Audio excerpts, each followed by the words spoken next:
So here now we are going to see certain topics in applied thermodynamics and thermal systems in agricultural engineering. Okay, so myself Krishnaveni from the Department of Agricultural Engineering.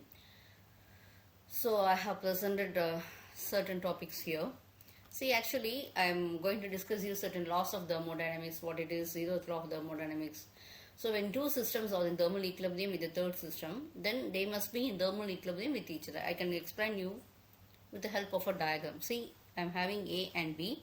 So these are in thermal equilibrium. B and C are in thermal equilibrium. In the sense, what it means is C and A is in thermal equilibrium. So A and B separately, then the B and C means it means C and A are in thermal equilibrium. So this is the basic zeroth law of thermodynamics. Okay. Apart from that, we are having first law of thermodynamics. So what happens here is, see, when now what happens here is actually the intensive energy, is we call it as the internal energy. So it will be equal to the heat supplied minus the work done. I can otherwise we can just say it as the internal energy plus heat supplied, how plus work done will be equal to the heat supplied. So like that you can say it. Okay, so it will be increase in internal energy. How much increase we will do? See, for example, 500 kilojoules I am giving.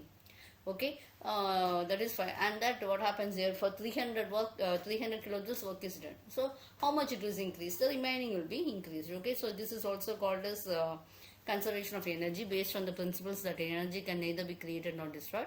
So it will move from, it will change its form from one to another. Okay. Second law means entropy. Entropy I can call it as something distortion.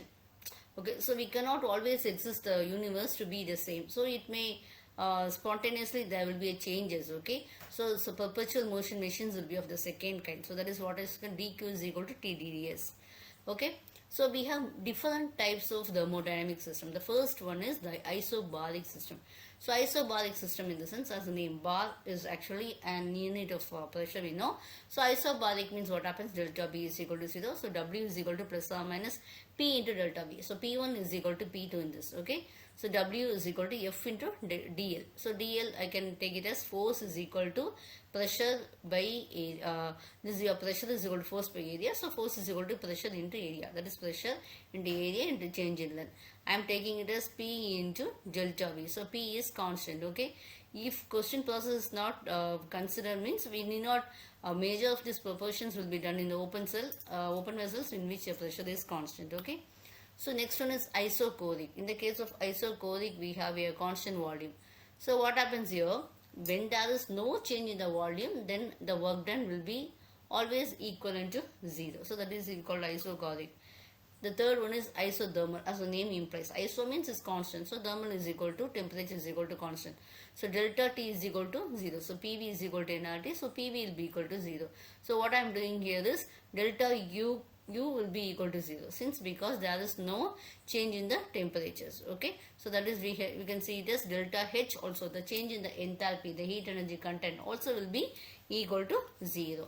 The last one is your adiabatic process. So what happens here is, it doesn't mean that there will be a change, there will be no change in temperature. It implies that there will be no transformation of the heat with the surroundings. Okay, so we'll have to consider that is PV raised to gamma or TV raised to gamma minus 1. Like this is constant, that gamma V is equal to CV by CP by CV. Okay, so what happens here is, so we have discussed the types of thermodynamic systems. Okay, and the thermodynamic systems, what are the types and what is enthalpy, temperature, everything we have discussed now.